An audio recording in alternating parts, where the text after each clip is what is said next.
हां, मैं मजबूर हूं क्योंकि मैं मजदूर हूं, 2 वक्त की रोटी के खातिर आया घर से दूर हूं। मजदूर की मजबूरी की आज सुनो कहानी, तुम रोक लेना अगर आ जाए आंखों में पानी तुम।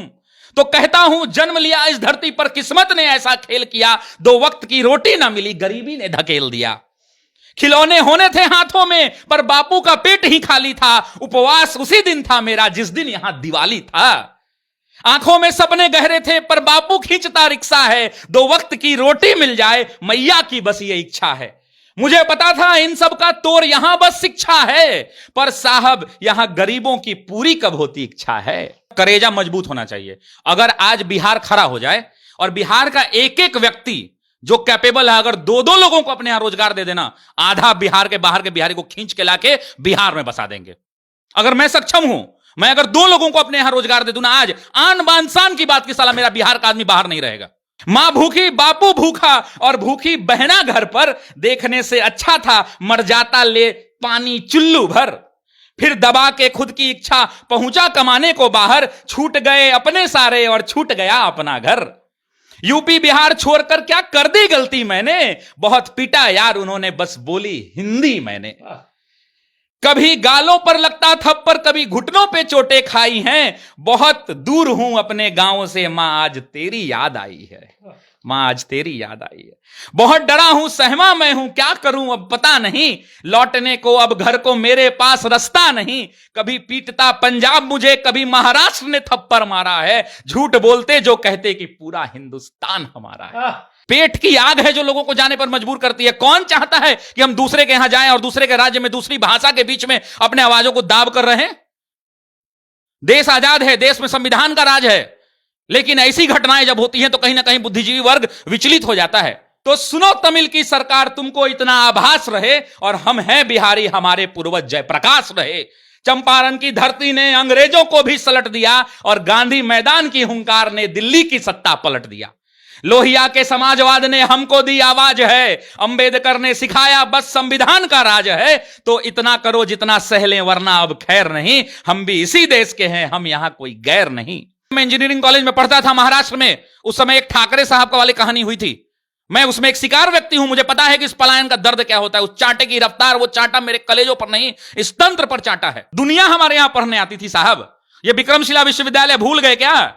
ये नालंदा विश्वविद्यालय भूल गए क्या? इसने दुनिया को सिखाया है। ये कैम्ब्रिज और ऑक्सफोर्ड तो अभी बने होंगे, उससे पहले अगर दुनिया के लोग कहीं पढ़ने आते थे तो ये बिहार की पावन धरती है। हमारा अतीत बड़ा गौरवशाली है, उस अतीत को वापस से पुनर्जीवित करने की जरूरत है। तमिलनाडु से खबर आती है कि वहां पर मजदूरों को तमिल के लोकल लोग इसीलिए मार रहे हैं क्योंकि वो लोग वहां मजदूरी करते हैं। बिहार की सरकार कहती है कि ऐसा कोई बात नहीं है और उसके 4-5 घंटे के बाद बिहार की सरकार एक टीम का गठन करती है। वो टीम तमिलनाडु जाएगी और इस बात का पता लगाएगी कि वहां पर मजदूरों के साथ क्या हुआ था। लेकिन हम जानते हैं कि महाराष्ट्र में, गुजरात में, तमिलनाडु में और भारत के अन्य प्रदेशों में पिटा रहा बिहारी कुछ नहीं कर सकता है। वो पैदा होता है बिहार में, बाहर जाके काम करता है, बाहर जाकर शादी करता है, बच्चे बाहर पैदा करता है, कमाता बाहर है, खाता बाहर है और मर जाता भी बाहर है। उसको अपनी मिट्टी भी नसीब नहीं होती है। लेकिन हमें इसे कोई बात का दिक्कत नहीं है। हमें दिक्कत बस इस बात का है कि चंद लोग हैं जो अपने आवाज को बुलंद करते रहते हैं। और हम आज बैठे हुए हैं एक मां साहब के पास। मां साहब के पास है तो ज्ञान बहुत है, लेकिन हम आज उनका ज्ञान चाहते हैं सिर्फ पलायन पर, सिर्फ उन बिहारियों के दर्द पर जो काटे जा रहे हैं, जो पीटे जा रहे हैं, और अफसोस कि उनके अपने लोग, उनकी अपनी सरकार उनको अपनाने से इनकार कर रही है। कभी नहीं रुकेगा, ये ऐसा ही चलता रहेगा। देखिए, पलायन रोकने के लिए इच्छा शक्ति चाहिए, और इच्छा शक्ति जो ना करेजा मजबूत होना चाहिए। अगर आज बिहार खड़ा हो जाए और बिहार का एक एक व्यक्ति जो कैपेबल है, अगर 2-2 लोगों को अपने यहां रोजगार दे देना, आधा बिहार के बाहर के बिहारी को खींच के लाके बिहार में बसा देंगे। अगर मैं सक्षम हूं, मैं अगर 2 लोगों को अपने यहां रोजगार दे दूं ना, आज आन बान शान की बात की सलाह, मेरा बिहार का आदमी बाहर नहीं रहेगा। हम जो महीना में 1 लाख कमाते होंगे, मान लिया कि 25,000 और नहीं कम कमाएंगे, वहां 15,000 मिल रहा है ना, यहां भी दे देंगे हम 15,000। अगर 2 लोगों को मेरे जैसे लोग दे दें, और मेरे जैसे तमाम लोग जितने बिहार में हैं, हर वो व्यक्ति जो सक्षम है अपने आन बान शान की बात मान ले इसको, और बिहार के लोगों को जबरदस्ती लाकर बिहार में बता दे, बिहार से आधा से अधिक पलायन रुक जाएगा, नंबर 1। और ये पलायन होता क्यों है साहब? पेट की आग है। पेट की आग है जो लोगों को जाने पर मजबूर करती है। कौन चाहता है कि हम दूसरे के यहां जाएं और दूसरे के राज्य में दूसरी भाषा के बीच में अपने आवाजों को दाब कर रहे हैं? देश आजाद है, देश में संविधान का राज है, लेकिन ऐसी घटनाएं जब होती हैं तो कहीं ना कहीं बुद्धिजीवी वर्ग विचलित हो जाता है। मुझे याद है कि जब मैं इंजीनियरिंग कॉलेज में पढ़ता था महाराष्ट्र में, उस समय एक ठाकरे साहब का वाली कहानी हुई थी। मैं उसमें एक शिकार व्यक्ति हूं, मुझे पता है कि इस पलायन का दर्द क्या होता है। उस चांटे की रफ्तार, वो चांटा मेरे कलेजों पर नहीं, इस तंत्र पर चांटा है। कभी नहीं रुकेगा ये सब। सर रुकने के लिए बोले ना कि इच्छा शक्ति चाहिए ना साहब। प्रशांत जी आप रखिए ना 2 आदमी को बुला के, माइक लेके आए हैं, आप कहिए कि माइक पर कहिए ऑन एयर के हम 2 आदमी को रखने के लिए तैयार हैं। हम तो कहने को तैयार हैं कि हम 2 आदमी को रोजगार वहां से ले। ऐसे ही ऐसे धीरे धीरे लोग अगर 2 लोगों को बिठा ले अपने यहां, तो आधा पलायन रोक देंगे, नंबर 1। और दूसरा, ये पलायन का इतिहास जानते हैं, आज का नहीं है साहब। ये अभी हम 10 साल, 20 साल, 25 साल, 1970, 1990, 1995, 2004, 2015 की सरकार को नहीं दोष दे सकते हैं। ये 1980 के पहले का दौर का पलायन भी है। उस समय क्या पलायन नहीं होता था बिहार में? बिहार से लोग बाहर नहीं जाते थे। कमियां संसाधनों की हैं, कमियां इच्छा शक्ति की है। सरकार निसंदेह प्रयास कर रही है, वो प्रयास एक दिन में संभव ही नहीं होता है। लेकिन ये आज का पलायन नहीं है, पलायन बहुत पुराना है जो चला आ रहा है। पिटौर हो चुके हैं हम लोग, हर राज्य में पिटाए हैं। मजबूरी है साहब। कौन थप्पड़ खा के जाना चाहता है उस घर में? आप जाइएगा, आपके साथ किसी ने थप्पड़ मार दिया तो क्या आप जाइएगा दोबारा? पेट की आग है, वो आग मजबूर करती है कि आदमी अपने आत्मसम्मान के साथ समझौता करता है, और आत्मसम्मान के साथ समझौता करके वो बिहार का गर्वान्वित बिहारी वापस से कभी मजबूरी में जाता है। याद रखिएगा, इतना आसान नहीं है मुंह से कह देना। 2 लोगों को अगर पूरा बिहार, समृद्ध बिहार के लोग अगर रोजगार दे देंगे ना, तो आधा पलायन हम यहीं रोक देंगे।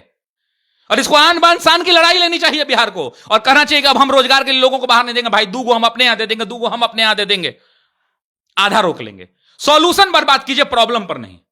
प्रॉब्लम है, लेकिन अगर हम और आप और बाकी सारे लोग प्रॉब्लम प्रॉब्लम प्रॉब्लम बात करें, then you will never find a solution. Do remember the thing that you have to find the solution. आपको समस्या का समाधान ढूंढना होगा। समस्या पर चर्चा कीजिएगा, समस्या बनी रह जाएगी। आप कुछ लिखे हैं, आप हम सुन के उसको बात करना चाहते हैं। शशि जी बहुत मतलब शानदार शिक्षक तो हैं, वो लगता है बहुत शानदार कवि हैं। ऐसा कुछ लिखे कि हम मतलब रोक नहीं पाए, कैमरा मेरे गाड़ी में रखा हुआ था, हम मंगवाए और बोले कि इसको शूट किए बिना हम नहीं जा सकते हैं। मैंने कहा है ये बिहार की स्थिति को देखते हुए और बिहार यूपी के साथ जो भी हुआ है, और ऐसा नहीं है कि अभी तात्कालीन परिस्थितियों में है, ये पूरा इतिहास रहा है कि हां मैं मजदूर हूं, हां मैं मजबूर हूं, क्योंकि मैं मजदूर हूं, 2 वक्त की रोटी के खातिर आया घर से दूर हूं। मजदूर की मजबूरी की आज सुनो कहानी, तुम रोक लेना अगर आ जाए आंखों में पानी तुम। तो कहता हूं जन्म लिया इस धरती पर, किस्मत ने ऐसा खेल किया, 2 वक्त की रोटी ना मिली, गरीबी ने धकेल दिया। खिलौने होने थे हाथों में, पर बापू का पेट ही खाली था। उपवास उसी दिन था मेरा जिस दिन यहां दिवाली था। आंखों में सपने गहरे थे, पर बापू खींचता रिक्शा है। 2 वक्त की रोटी मिल जाए, मैया की बस ये इच्छा है। मुझे पता था इन सब का तोर यहां बस शिक्षा है, पर साहब यहां गरीबों की पूरी कब होती इच्छा है। सफर हुआ फिर मेरा शुरू, सरकारी स्कूल था, मास्टर साहब को लगता पढ़ाना यहां फिजूल था। मैडम आती अपने मन से, हाथों में ऊन और कांटा था, ये मेरे नहीं साहब सरकारी तंत्र के गाल पर चाटा था। मां भूखी बापू भूखा, और भूखी बहना घर पर, देखने से अच्छा था मर जाता ले पानी चुल्लू भर। फिर दबा के खुद की इच्छा पहुंचा कमाने को बाहर, छूट गए अपने सारे और छूट गया अपना घर। यूपी बिहार छोड़कर क्या कर दी गलती मैंने, बहुत पीटा यार उन्होंने बस बोली हिंदी मैंने। कभी गालों पर लगता थप्पड़, कभी घुटनों पे चोटें खाई हैं। बहुत दूर हूं अपने गांव से, मां आज तेरी याद आई है, मां आज तेरी याद आई है। बहुत डरा हूं सहमा मैं हूं, क्या करूं अब पता नहीं, लौटने को अब घर को मेरे पास रास्ता नहीं। कभी पीटता पंजाब मुझे, कभी महाराष्ट्र ने थप्पड़ मारा है। झूठ बोलते जो कहते कि पूरा हिंदुस्तान हमारा है। चाकू मार रहे मुझको, चाकू मार रहे मुझको, मेरे भी मां बाप हैं, मैं भी इसी देश का हूं यारो, ये मत करो ये पाप है।